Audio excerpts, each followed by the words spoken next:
right, guys, back here in the dumpster. We got another dumpster talk today with Anna Ramos from Lancaster County Workforce Development Board. So if you could just tell us a little bit about yourself, kind of how you got to be working with the board and what brings you here. Sure, great. Well, thank you for having me. Sure, and so I think it helps to tell a little bit about my career journey. I have 20 plus years of workforce development experience, and really my career journey is the why of what I do today. So I was your typical person, went to school in high school, went on the path of I'm going to go to college, and was accepted to Bloomsburg University, started in an early entry program in the summer, and life had different plans for me. So I found myself saying, okay, so what am I going to do? And I stumbled across an organization that provided training to individuals, free training. So I enrolled in a program that was an 18-month computer and business program. So I went through, learned everything about computers, business, accounting, and really grew a close relationship with the individuals that I was in that training program. And it was cool to see us all go into different various backgrounds. A lot of us went into county government. I actually was hired on through the agency that funded me to go to that program. It was called LEDA, the Lancaster Employment and Training Agency. So that was really cool. So from there I went through various different other, I worked with LEDA as the contract manager's assistant for a couple of years. Then I went on to do some other things part-time as I was raising a family. And then I found myself going back to LEDA in 2002. And at that time, they merged with the PA CareerLink. So I worked through there. And I was the executive director of the Lancaster Employment and Training Agency, and then moved on and was the site administrator for the PA CareerLink as well. From there, I moved on over to the Lancaster Chamber. I did some business initiatives with them. But then I felt this calling to workforce development. I felt this calling going back to the programs that helped me start my career and the impact that we could do to, what was the need for those that needed those skills in the training, and what I could do to help with that. So I went back in 2019 to the Workforce Board. Growing up, did you always like helping people kind of figure out their way? I know your experience kind of probably fueled that to want to help other people do the same thing. Yeah, I always felt the need I always thought I wanted to be a teacher, so to help people, to teach, and I think everybody deserves like a fair chance, so I felt that I've always wanted to make sure that opportunities were there, and especially I found this great program that helped me get that foundation learning. So I always felt that, I wanted to make sure opportunities like that were out and that people knew about them. So what exactly do you guys have to offer to young people like ourselves? I know you guys help fund my training programs. So I go to Sandler sales training, and also I do coaching sessions with Katie Sando. So what exactly do you guys have to offer that people might not know necessarily? Yeah. So those types of programs are what we call upskilling the workforce. So we help businesses upskill their current workforce. So we provide dollars to retain employees, and so you feel invested in, right, by your employer. They're investing in your future. So we can help support those businesses to upskill their workforce and provide dollars to do that. And the other opportunities that we can do for individuals is we provide up to $10,000 in a training grant to individuals. So if they need training to go to, whether it's truck driving school, whether it's nursing, whatever type of training that they need, as long as it's in a high priority occupation, we can fund that for individuals. Or if it's just assistance with resume writing, interviewing skills, we can help individuals in that way as well. Yeah, it's awesome because it really can help push people's career forward without necessarily having to go to school. Yep. Not everyone's dealt the same cards, so school's harder for people, especially paying for it. So it's definitely a good thing a good thing to offer. I wanted to ask a question Yeah. on the different organizations you guys work together with. I know sometimes people could get confused because it's just so many different people working together, which is great to see because, you know, it could be hard to get different organizations to kind of work together for the same purpose. So Yeah. what are the organizations that you're kind of partnered with? Yeah. So I think first I'll start with like how are we connected to the PA Career Link? That might be Yep. first helpful. So the Workforce Development Board, we are one of 22 across the state. So there's 22 workforce boards in the whole state of Pennsylvania. We're one. We receive funds, but we can't provide direct service to customers. So my staff don't have a caseload working with people. But we provide all the dollars to vendors that do all of that work in the Career Link.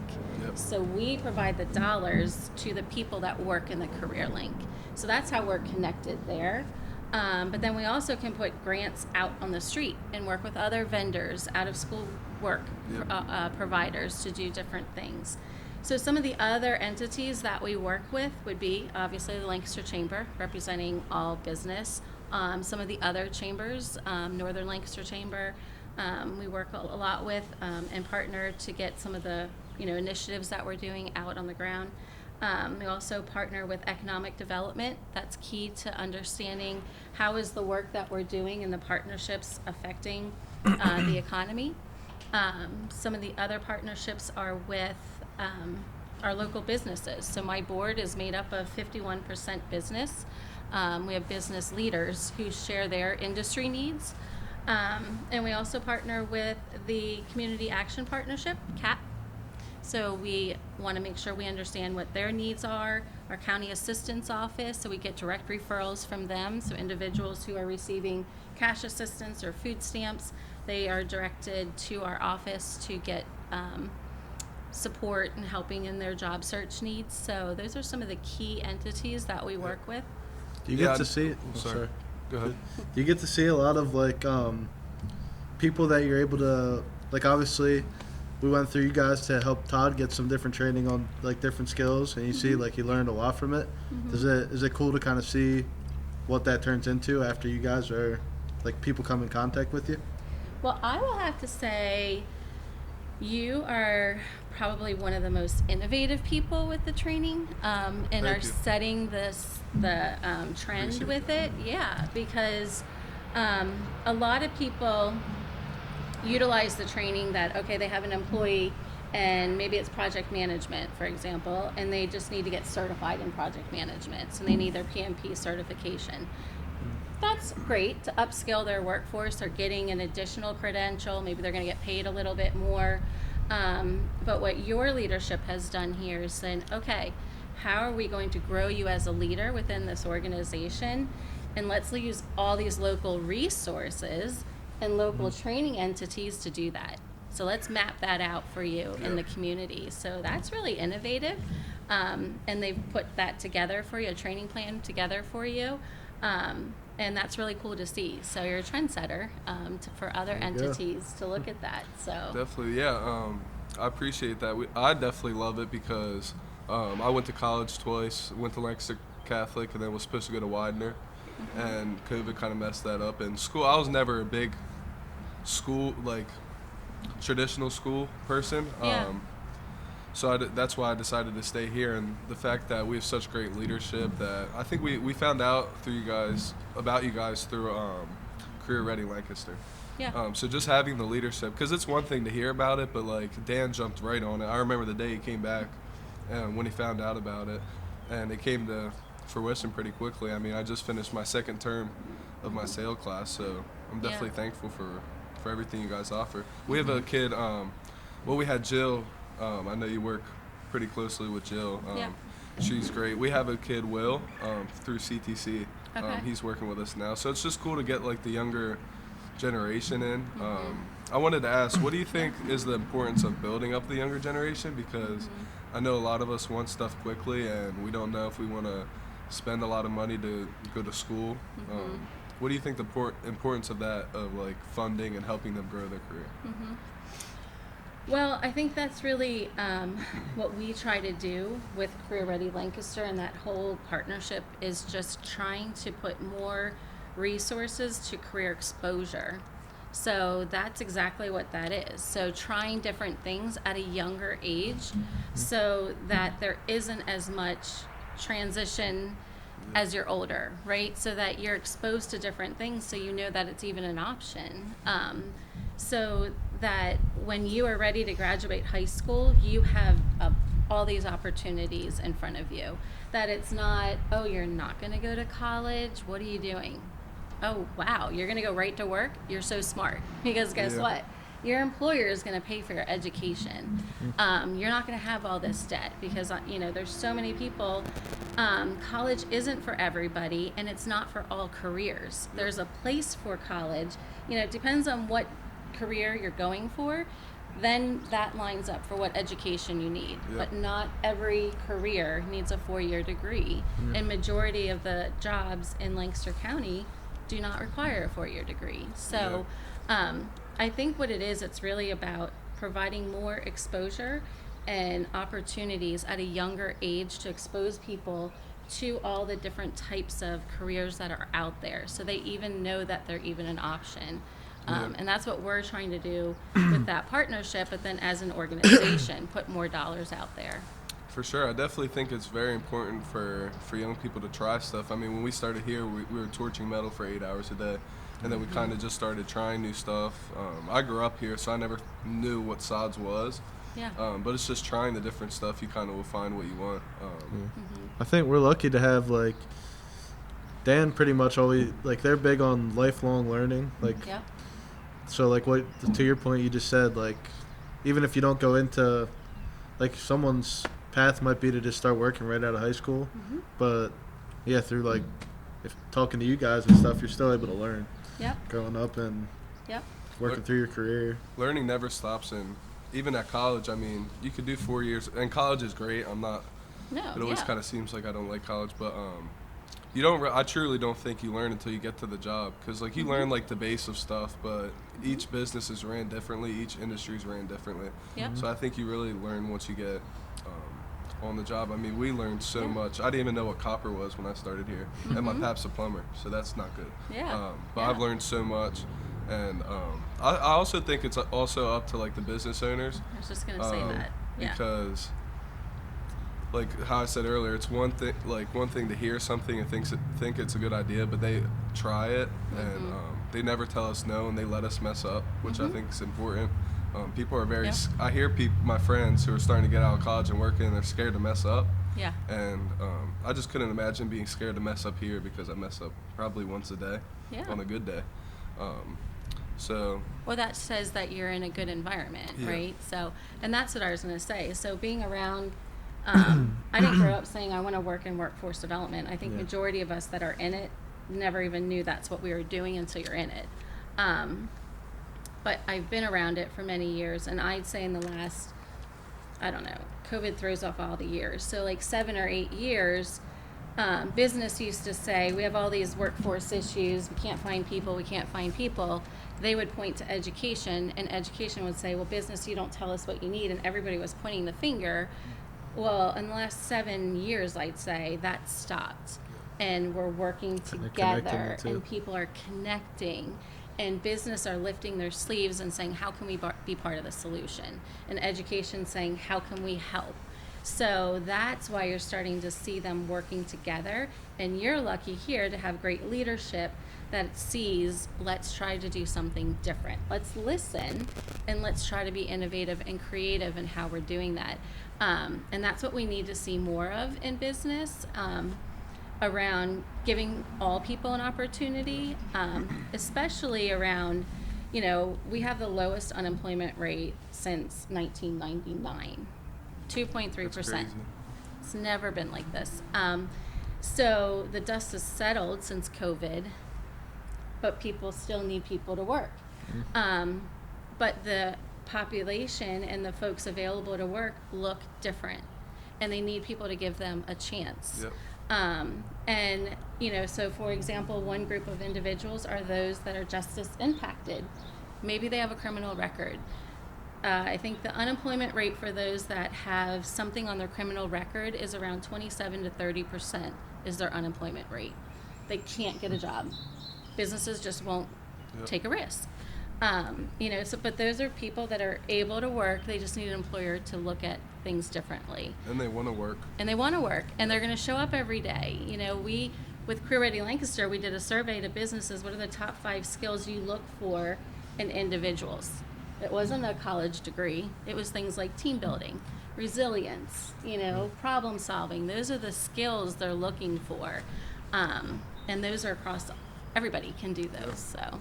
Yeah, that's a big portion of I like how you mentioned that, because I feel like once people everyone messes up in life. Sometimes it's worse than other cases, but everyone still deserves a chance. Like if you mess up in your early 20s and have a criminal record, for instance, people don't want to hire you for some reason, but you could be the best worker. Yep. So companies are missing out on that, and also that person has a family to take care of. So just giving people that opportunity and just taking chances. Do you see businesses kind of changing? I know you mentioned over the past 7 years, stuff has changed. Are you starting to notice companies starting to be more open-minded to these sort of things? It's a difficult conversation with businesses. Some are more willing to have it than others. And some of them, depending on what the industry is, there's restrictions too. But I would say yes, but there's a lot of work yet to happen in that. Because, and some of them will, but they just don't want to talk about it too. Yeah. So there's a lot that has to be done with that. And then some that, for individuals that English is not their first language, but there's a lot of resources that we could help, businesses to support that. So definitely. What if you had to pinpoint one thing? This might be a tough question, but what do you think is the biggest issue that you see with the workforce shortage, other than people not being open-minded to just giving people a chance?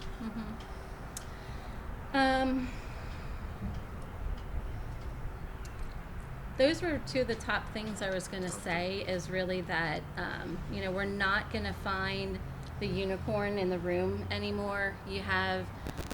This term's been overused so many times, so I don't like saying it a lot, but it's the silver tsunami.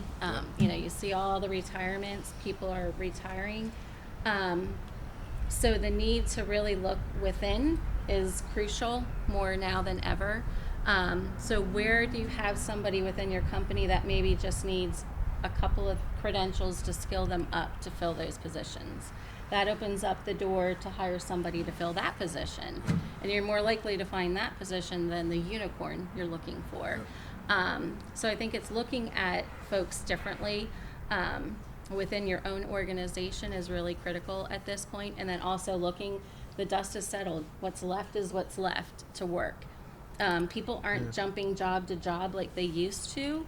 People are staying where they are because companies are investing in them for retention. So we have to look at all individuals the same and give them an opportunity. And just giving them you can look at an organization and there's obviously a ladder to the organization. Even just giving someone a shot to even start as a janitor, just see if they could do that and just see how they are as a person, just let them grow. Yeah. I feel there definitely is a big gap there, especially so we go manufacturing events all the time, and they talk about how do we get young people in manufacturing, but they're always so geared towards 21 and plus, but there's a lot of people who are 18 to 21 working at not saying it's a bad thing, but working at fast food places, trying to find what they want to do. But I feel people kind of get stuck. Yeah. But there's people there, and that's a part of the workforce. So yeah, I always think of that stuff. We always see you, to kind of take it away, we always see you guys at events, obviously. What do you think's the importance of going to events, getting out in the community, and just connecting with different people? I think awareness is key for people to know that we're there as your resource. I think for two parts, for a long time, people didn't know who the Workforce Development Board was. They didn't understand what our connection was to the PA Career Link And then sometimes people never even knew the PA Career Link existed. We're in a great new, beautiful building on Manheim Pikes. Now people can actually see us, so that's great. But there's also that stigma that, oh, you just go there if you just are on unemployment or you just don't have any skills. But we work with everybody. And I think it's important, we have folks that have worked with at a business for a long time, so they have lots of skills. We have people who are starting their first career. We work with young adults, 16 to 24. So we work with anybody. And also we work with businesses, so we have dollars to give businesses to help them upskill their workforce. We could put a whole plan together for a business, whether it's a paid work experience, take a young adult, put them through a paid work experience, try them out for a little bit, move them into an on-the-job training, an OJT, where we're paying for their salary, and then move them into maybe, an apprenticeship program or something where we're still helping fund it. So there's a lot of things that we can do. As Dan reminds me to say all the time, that we are the fiscal resource to workforce challenges for businesses. So we want to make sure that we're out there, we're present, and that people know that we're available. For sure. I wanted to ask this question. Usually it's our last question, but I have an icebreaker for the end. Okay. So what advice do you wish someone gave you fresh out of high school, between like 18 to 21? Or what advice would you give your past self? Yeah, I had to think about that one because I'm old and 21 was a long time ago. So I had to really think about that one. But use your voice. So you said this earlier, where you said some of your friends were afraid to make mistakes.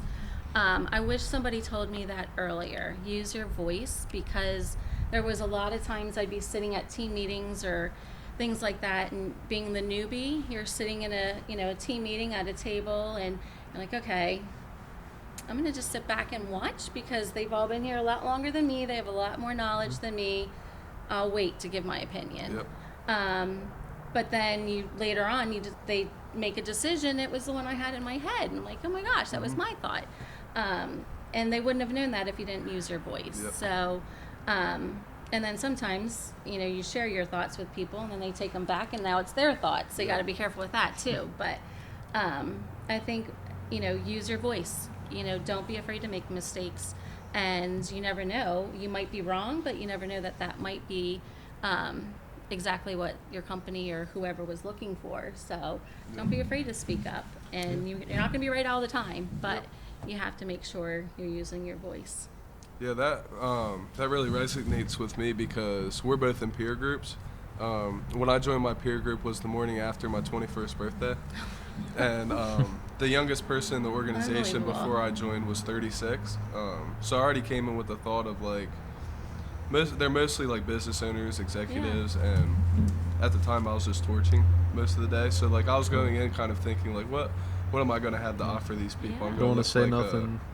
I'm going to look like a fool, kind of, just don't know much. But the people in my group at the High Center really helped me. Just like I'll get have a the different random perspective. Like they'll text me afterwards and be like, "Thank you for your perspective. Like we really need that stuff." But I would have never have put myself in that situation. So it's just like those uncomfortable things. I don't know if you could attest to that too. Yeah, we get hit with them pretty often, which I didn't like at first, but now I'm very thankful for it. Definitely. People say like, don't be afraid to talk, just because we think of stuff differently than we're a whole different generation, so think of stuff a little differently than obviously some other people in business are gonna. Yeah. But I think you guys are doing really good stuff. It's a cool story how you use the board to kind of help you find a path for the start of your career. So it makes you very like authentic talking to people about you can attest to how they helped you. Yeah. So how important was it for you? Because I know you said you kind of went like through different organizations to kind of find where you are now. And I never switched. This is my first real job. I had a lot of jobs in Columbia, but this is my first real one. Like, how hard was it to make the decision to change, paths and change jobs? Because that's not easy, especially as you get older. Yeah. Well, I spent 15 years at the Career Link, and then I left and went to the Lancaster Chamber, and I was there for almost 4 years. And leaving the chamber was hard because it's the Lancaster Chamber. You know, it's a great organization, and I didn't want to feel like I was going back to something. You know, you always want to feel like you're growing, but I felt like it was a great opportunity to go back to make. I could influence change at a different level. So when I went back, I didn't really see that there was an immediate path within a couple of years to be the executive director of this organization. And then I remember going in the day for the interview, and I'm like, why are you nervous? This is what you've been doing your whole life. Like, this is what I've been preparing to do my whole career. So I just, it's a great purpose, and I really feel called to it. So it's just amazing. I think you have to always feel that what you're doing is impacting the future, and that you're leaving something better because of your work when you leave it. So you're leaving it in a better place because of your impact. So if you feel you've done that and you feel there's nothing else you can do, then maybe it's time to move on. For sure, and it doesn't seem like you regret really anything. I don't want to speak for you, but it seems like it led you to where you wanted to be. And I still work very closely. So the work that we do, I still work very closely with the Lancaster Chamber, and obviously we're connected to the Career Link, so I'm still working with all of those entities. Yep. I feel like people kind of get, at least for my generation, I feel like we get down on ourselves pretty quickly. And like you said, you had that thought, like, why am I like second guessing or worried about this when I've been doing this my whole life? How important is it to kind of have that mindset of just like knowing what you want? I get like people my age don't have, a lot of people my age don't have goals yet. Like they do in their head, but not have like write your goals down. And I know when I first heard it from Dan, I was like, you want me to write my goals down? And now I literally have a post-it note in my car, my desk, and in the bathroom at my house to just show like what you get up to work for every day. I don't know. I feel like our generation kind of struggles with that. I don't know the reason, but you got organizations like yourself are helping that a lot. So. Yeah.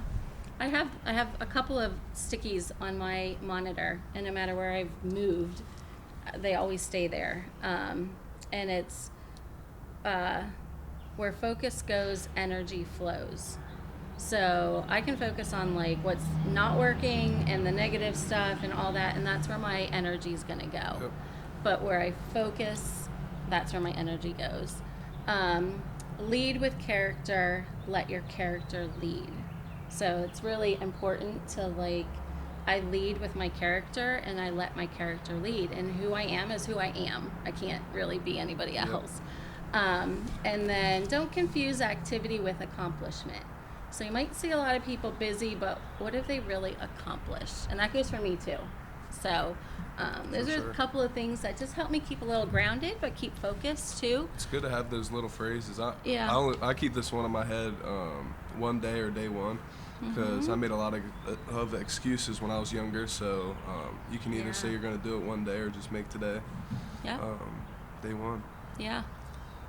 I guess I just want to, if you could let everyone know kind of do you guys do a lot of marketing, or like you have people reach you? Get to people by website, or what's the best way to reach you guys about getting some help? Well, a shameless plug, yes. So you can go to our website, LancasterCountyWIB.com. Okay. We also, you will see a,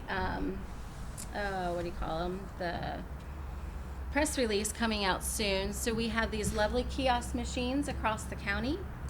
So we have kiosk machines in pretty much every local high school. That showcases all of the Career Link services, the board, and Career Ready Lancaster, so you can catch us there. So any information you'd like to find, you can find in those kiosk machines. Cool. Perfect. And we switched up the ending question. Shout out to Jeff and Ben on Lancaster Connects podcast. They had me and Dan and I on yesterday. I wanted to know if you could pick any career out of the career you're working in now, what would you want to work in or do? That is very interesting. I love to fly, and I love going places. So I think it would be really cool to be either a travel agent or like a stewardess or something. Like all those free miles, travel wherever, get to stay in like amazing places. So You wouldn't want to be the pilot? That's unique. I know. I thought about that. No, I wouldn't want that stress. that's too much stress, and I'd have to really think. That is a lot. I'll tell you how to buckle your seatbelt and like Yeah. give you a drink, and then I'll spend a couple of nights in a great What- city. There you go. That's a very unique one. I Yeah. know when I'm in the airport and I see you can tell who the pilot is because they're Oh, yeah. dressed like a Yeah. pilot. Yeah. I just look at them like They have a different walk too. Yeah, just thank God that there's people who can actually do that. Yeah. Because that's like a lot of stress. Yes. Are you not scared of flying at all? No, I love it. Not at all. Mm-mm. I need to get that out of my. I haven't No. traveled too much. I've traveled a lot with work, but before that, I've only been on a plane once. And I don't know. We've been to Nashville, Boston, and we're going to Vegas next month. It's just like scares me. Like I'm It's scared to go it's more than like relaxing. 5 hours. Well, my husband hates it, and we just went to Spain to visit my daughter, and that was 9 hours on a plane. I thought I was going to kill him, but we That's 3 survived. movies. Yeah, it was a a lot of movies. So How is Spain? She went to Lancaster Catholic as She well. did. All three she of my graduated daughters with did. my cousin Shane. okay, yep, And then she went to Widener as well. she did. Yeah. Yeah. She's doing great. She's in Barcelona. Actually, I just FaceTimed her. She's in Italy right now, where I would love to be. It's So so fun. That's Yeah. one place I would like to go. I just need to get over my fears. I'd rather swim over. I don't know how good that would. no, Good that There would you work. go. Yeah. Well, thank you so much for Yeah, coming thank on. you I guys. appreciate it. Thank and you. Thank please you. reach out to them if you guys need any help with getting employees or helping your employees grow. Thank you so much for Yeah, coming on. thank We'll you. catch you on See the you next guys on the episode. next one. Bye.